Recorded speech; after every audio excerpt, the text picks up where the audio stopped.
بسم اللہ الرحمن الرحیم۔ السلام علیکم ورحمۃ اللہ وبرکاتہ۔ نیک عورت کی پہچان کس چیز میں ہے؟ عورت کی افضل نماز کس جگہ پر ہے؟ آئیے سنتے ہیں ڈاکٹر اسرار احمد کا ایمان افروز بیان۔ بزار اور ترمذی میں حضرت عبداللہ ابن مسعود سے نبی صلی اللہ علیہ وسلم کا یہ ارشاد نقل ہوا ہے، ان المرأۃ عورۃ، عورت چھپا کر رکھنے کی چیز ہے۔ ان المرأۃ عورۃ فاذا خرجت، جب وہ گھر سے نکلتی ہے، استشرفها شیطان، اب شیطان جو ہے اس کو تاک میں رکھتا ہے۔ واقرب ما تکون بروحۃ ربها وهي فی قعر بیتها، وہ اپنے رب کی رحمت سے قریب ترین ہوتی ہے جبکہ اپنے گھر کے بھی کسی اندرونی حصے میں۔ اسی لیے فرمایا مردوں کے لیے مسجد میں نماز افضل 28 گنا، اور عورت کے لیے گھر کی نماز مسجد سے افضل، گھر کے صحن کی مسجد سے افضل، دالان کی صحن سے افضل، کمرے میں اس سے افضل، اور کمرے کی کوئی بغلی کوٹھڑی ہے تو اس میں سب سے افضل۔ یہ احادیث نبی صلی اللہ علیہ وسلم۔ عبداللہ ابن احمد ابن حنبل نے زوائد الزہد میں اور ابن ابی شیبہ نے ابن سعد نے اپنی کتابوں میں مسروق کی روایت نقل کی ہے کہ حضرت عائشہ جب تلاوت قرآن کرتے ہوئے اس آیت پر پہنچتی تھی وَقَرْنَ فِي بُيُوتِكُنَّ، تو بے اختیار رو پڑتی تھی۔ قرآن کہتا ہے اپنے گھروں میں رہو۔ حضرت عائشہ نے شہادت عثمان کے بعد باہر نکل کر لشکر کی قیادت کی، پھر ساری عمر افسوس تھا کہ میں نے غلط کہا۔ حافظ ابو بکر بزار حضرت انس سے روایت کرتے ہیں کہ عورتوں نے حضور سے عرض کیا کہ ساری فضیلت تو مرد لوٹ کے لے گئے، وہ جہاد کرتے اور خدا کی راہ میں بڑے بڑے کام کرتے ہیں، ہم کیا عمل کریں کہ ہمیں بھی مجاہدین کے برابر اجر مل سکے؟ جواب میں آپ نے فرمایا من قعدت منکن فی بیتہا فإنہا تدرک عمل المجاہدین، تم میں سے جو شخص اپنے گھر میں بیٹھی رہے گی وہ مجاہدین کا اجر حاصل کرے۔ یہ ایک ہوا کا رخ ہے، بتایا جا رہا ہے، یہ نظام ہے جس کو اس شکل میں دیا جا رہا ہے۔ اب آئیے سورہ نور کی طرف۔ یا ایھا الذین آمنوا لا تدخلوا بیوتا غیر بیوتکم حتی تستأنسوا وتسلموا علی اہلہا ذالکم خیر لکم لعلکم تذکرون۔ اہل ایمان ہرگز مت داخل ہو اپنے گھروں کے علاوہ کسی اور گھر میں جب تک کہ تم ان کے ساتھ مانوس نہ ہو جاؤ، اذن نہ لے لو، ان پر سلام نہ کرو، یہی تمہارے لیے خیر بہتر ہے۔ اس کے بعد تفصیل آئی ہے، اس میں میں اس وقت نہیں جا رہا۔ اور جو لوگ اس پر عمل نہیں کرتے ان کے بارے میں قرآن مجید حضور کیا کچھ فرما رہے ہیں یہ آپ سن لیجیے، بہت سخت احکام۔ عن ابی ہریرہ رضی اللہ عنہ ان رسول اللہ صلی اللہ علیہ وسلم قال لو ان امرأ اطلع علیک بغیر اذن فخذفته بحشاة ففقعت عینہ ما کان علیک من جناح، متفق علیہ، بخاری اور مسلم دونوں کی ہے۔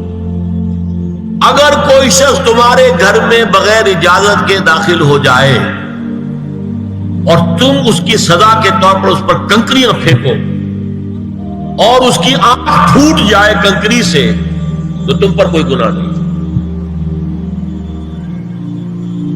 بغیر اجازت کے گھر میں آ گیا ہے، بغیر اذن کے، بغیر استئذان کے کنکریاں مارو اور کنکری سے آنکھ پھوٹ جائے، فما کان علیک من جناح، کوئی حرج نہیں۔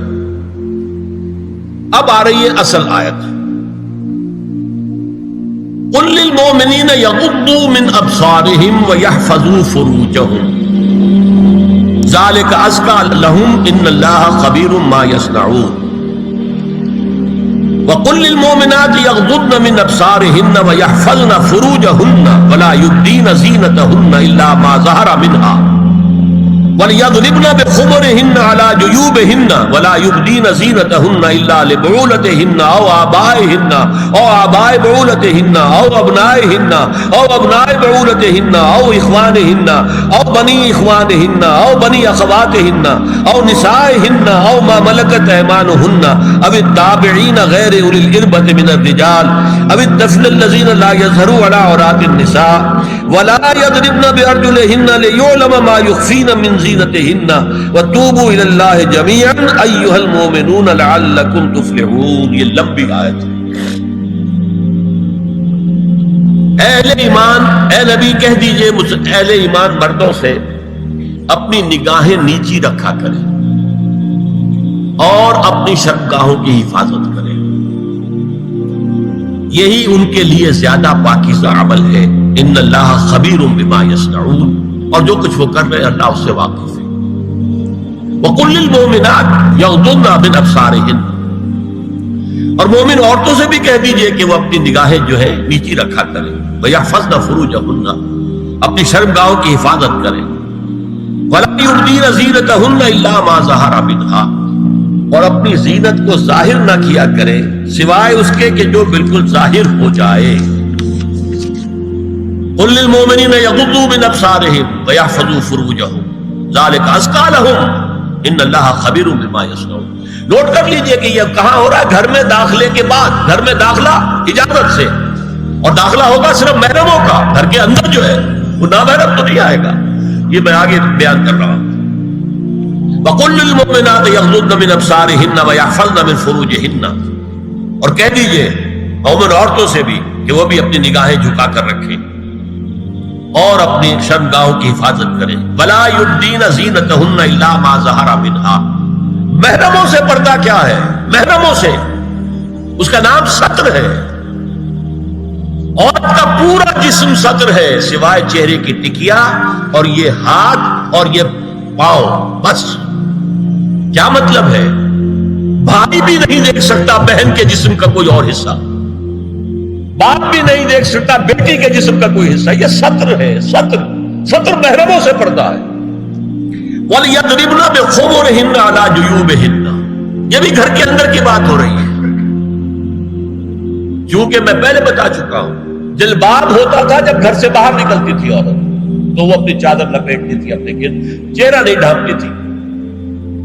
صرف چہرے کا حکم دیا گیا اس کے ضمن میں. وہ سورہ عذاب کی آیت ہے، رہ گئی وہ میں بیان کروں گا. اور خمار اوڑھنی ہوتی تھی جو گھر میں اوڑھتی تھی. گھر میں ظاہر بات ہے کہ جلباب تو نہیں لیا جا سکتا، آخر گھر کا کام کاج کرنا ہے. ہلکی سی اوڑھنی وہ گھر میں.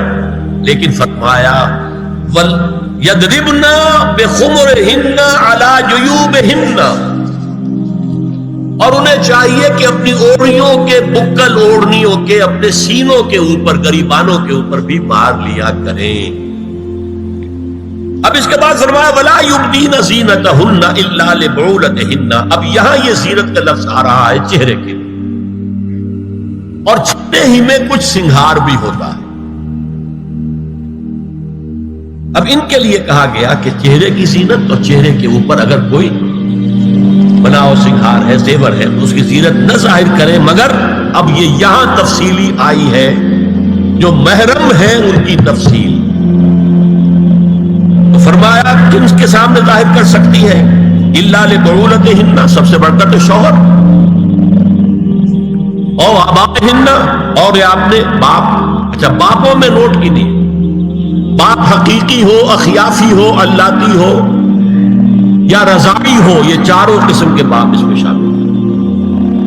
جس عورت نے دودھ پلایا تھا اس کا شوہر بھی باپ ہے. او آبائے بعولتہن، اپنے شوہروں کے باپ، یا ابنائہن، ان کے اپنے بیٹے. بیٹوں میں بھی آئیں گے چاروں، اللاتی، اخیافی، عینی اور رضاعی. او ابنائے بعولتہن، اور اپنے شوہروں کے بیٹے. ہو سکتا ہے شوہروں کی اور بیویاں بھی ہوں، تو ان کے بیٹے بھی، جو ستیلے بیٹے ہیں وہ بھی محرم، ان سے کسی شکل میں کبھی شادی نہیں ہو سکتی. او اخوانہن، یا ان کے بھائی. او ابنائہن، یا اپنے بیٹے. او ابنائے بعولتہن، یا اپنے شوہروں کے بیٹے. او اخوانہن، یا اپنے بھائی. او بنی اخوانہن، یا اپنے بھائیوں کے بیٹے. او بنی اخواتہن، اپنا بھتیجا شوہر کا بھتیجا نہیں، اپنا بھتیجا محرم ہے، اپنا بھانجا محرم ہے، شوہر کا بھانجا محرم نہیں ہے۔ او نسائہن، یا ان کی عورتیں، اپنی عورتیں، جان پہچان کی عورتیں۔ او ما ملکت ایمانہن، یا جو ان کے داہنے ہاتھوں کی ملکیت، باندیاں، غلام۔ اس میں عرض کر چکا ہوں کہ اس میں کافی اختلافات ہیں۔ یہ بھی ہے کہ اس سے مراد صرف باندیاں ہیں، غلام مرد نہیں۔ یہ بھی ہے کہ مرد بھی ہے، اور یہ بھی ہے کہ مرد جب تک کہ وہ بالغ ہو۔ لیکن میں اس بحث میں یہاں نہیں جانا چاہتا، یہ پھر فقہ کی بحث ہو جائے گی۔ اب التابعین غیر اولی الارباح، کچھ ایسے لوگ بھی ہوتے ہیں، کوئی کسی کے گھر میں کوئی اندھا آدمی رہ رہا ہے، یا کوئی اور کسی وجہ سے کوئی مریض ہے، اسے آپ نے بنا دے رکھی ہے، انہیں عورتوں سے کوئی سروکار نہیں ہوتا۔ اب الطفل الذین لم یظہروا علی عورات النساء، یا وہ بچے کہ جن پر ابھی عورتوں کے پوشیدہ حالات واضح ہی نہیں ہے، پتہ ہی نہیں ہے انہیں، ابھی انہیں جنس کا کوئی احساس ہی نہیں۔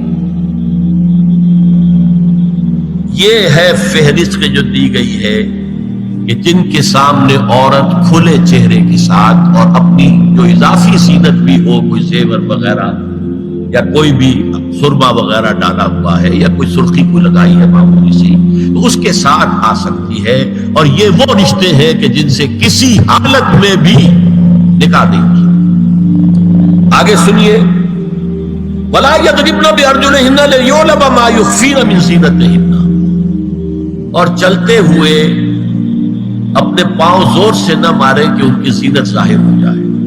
اگر کوئی پازیب پہنی ہوئی ہے، کوئی جھنجھنو وغیرہ ہے، تو اب اگر پاؤں مار کر چلے گی تو خواہ ذہن جائے گا بیٹھے ہوئے کا کہ تو ہاتھ دھل جا رہی۔ یہاں تک اس کے علاوہ یہ بھی ہے، تعطر کے بارے میں فرمایا ہے کہ اگر عطر لگا کر کوئی عورت گھر سے نکلی ہے، اذا استعارت المرأة فمرت على القوم ليجدوا ريحها فهي كذا وكذا قال قولا شديدا۔ اس ابو داؤد کی روایت حضور نے فرمایا جب کوئی عورت عطر لگا کر، خوشبو لگا کر نکلتی ہے کہ لوگ اس کی خوشبو سونگیں یا اس کو اوپر مطلع ہو جائیں تو ایسی ہے، بہت سخت الفاظ حضور نے استعمال کیے کہ جس کو راوی نے نقل نہیں کیا۔ عورت کے لیے خوشبو، عورت کی آواز کا پردہ ہے۔ اب دیکھیے کس حد تک نماز میں اس وقت عورتیں بھی شریک ہوتی تھی، اگرچہ حضور نے فرمایا مردوں کی صف بہترین سب سے آگے والی ہے اور سب سے بری صف سب سے پیچھے ہے، کیونکہ اس کے پیچھے پھر عورتوں کی صف ہوتی تھی، اور عورتوں کے لیے سب سے اچھی صف سب سے پچھلی والی ہے، اور سب سے بری سب سے آگے والی ہے۔ سب سے آگے والوں کے سامنے پھر مرد ہوتے تھے، ان کی پشت ہوتی تھی۔ تو اسی طریقے سے اگر غلطی کی ہے تو مرد جو ہے کہے گا سبحان اللہ، امام سے غلطی ہو گئی ہے، مرد کیا کہے گا؟ سبحان اللہ۔ عورت کیا کرے گی؟ اپنے ایک ہاتھ کے پشت پر اپنا ہاتھ مارے گی، اپنی آواز نہیں نکالنی، آواز کا پردہ،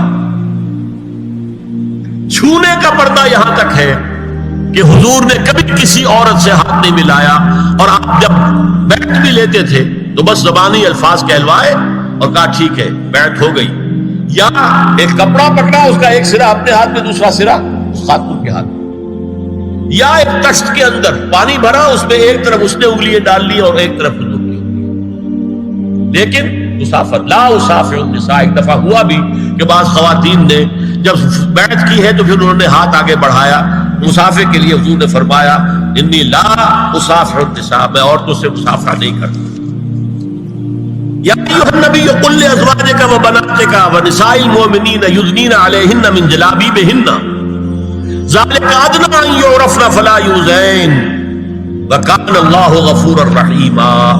اے نبی صلی اللہ علیہ وسلم کہہ دیجئے اپنی بیٹیوں سے اور اپنی بیویوں سے اور مسلمانوں کی خواتین سے۔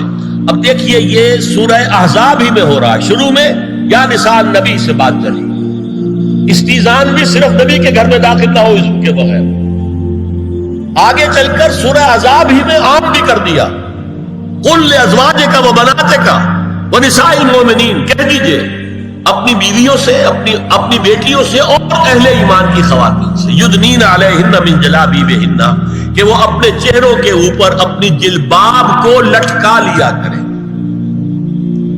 چہرہ چھپ جائے۔ اب اس کی تفسیر میں چاہتا ہوں کہ آپ کو جو مختلف مفسرین نے کی ہے وہ آپ کے سامنے میں رکھوں۔ حضرت عبداللہ ابن عباس نے اس آیت کی جو وضاحت فرمائی ہے اسے حافظ ابن کثیر نے اپنی تفسیر میں اس طرح نقل کیا ہے، اللہ نے مسلمان عورتوں کو حکم دیا ہے کہ جب وہ کسی کام کے لیے گھروں سے نکلیں تو اپنی چادروں کے پلو اوپر سے ڈال کر اپنا منہ چھپا لیں اور صرف ایک آنکھ کھلی رکھیں، دونوں آنکھیں بھی غلط ہیں۔ اور سن لیجئے،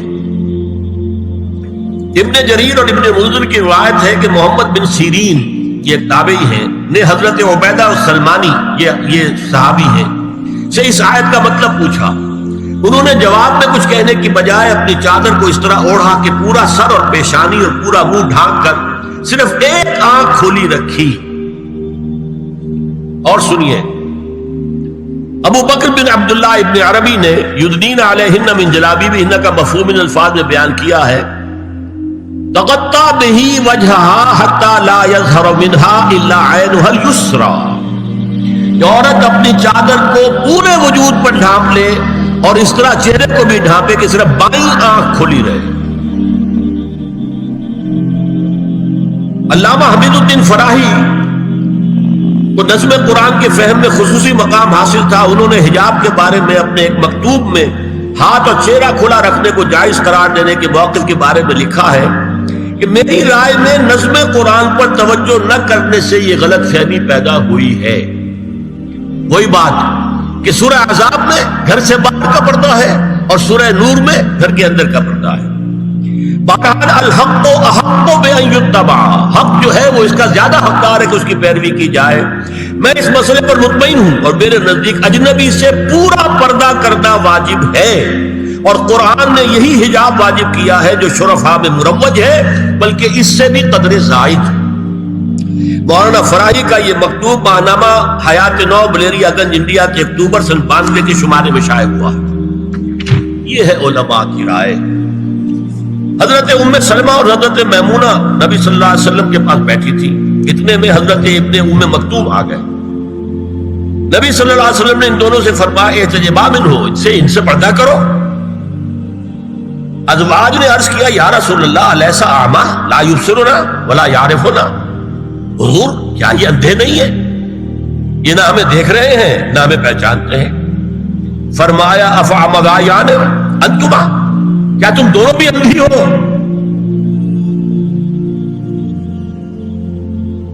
اللہ تم سرا نہیں، کیا تم نہیں دیکھ رہی ان کو؟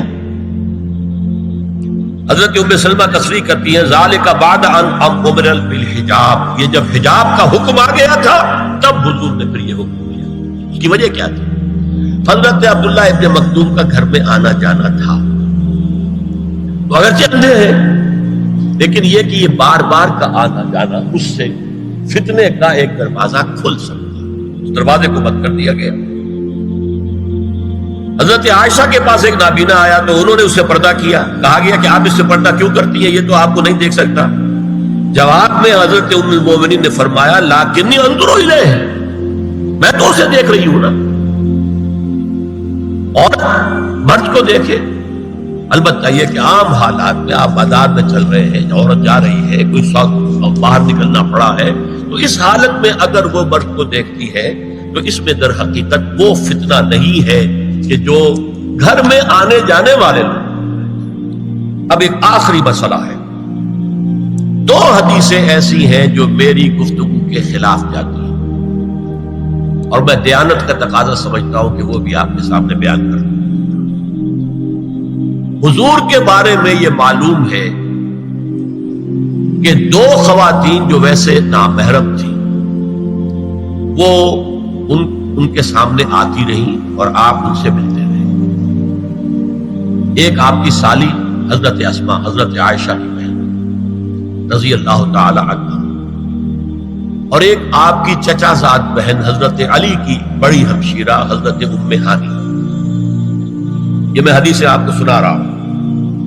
بکثرت احادیث سے ثابت ہے کہ حضرت اسماء بنت ابی بکر آپ کے سامنے ہوتی تھی اور آخر وقت تک آپ کے اور ان کے درمیان چہرے اور ہاتھوں کی حد تک کوئی پردہ نہ تھا۔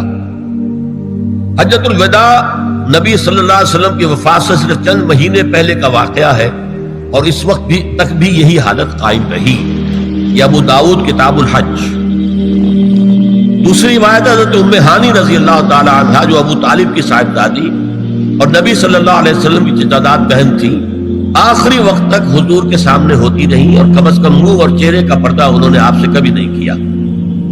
فتح مکہ کے موقع کا ایک واقعہ وہ خود بیان کرتی ہیں جس سے اس کا ثبوت ملتا ہے۔ یہ ابو داؤد کی روایت ہے۔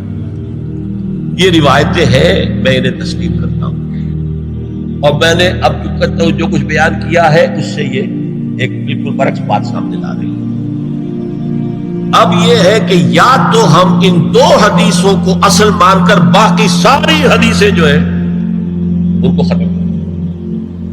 میں تو آپ کو سنا نہیں سکا، میرے پاس تو بہت زیادہ حدیثوں کا مواد تھا۔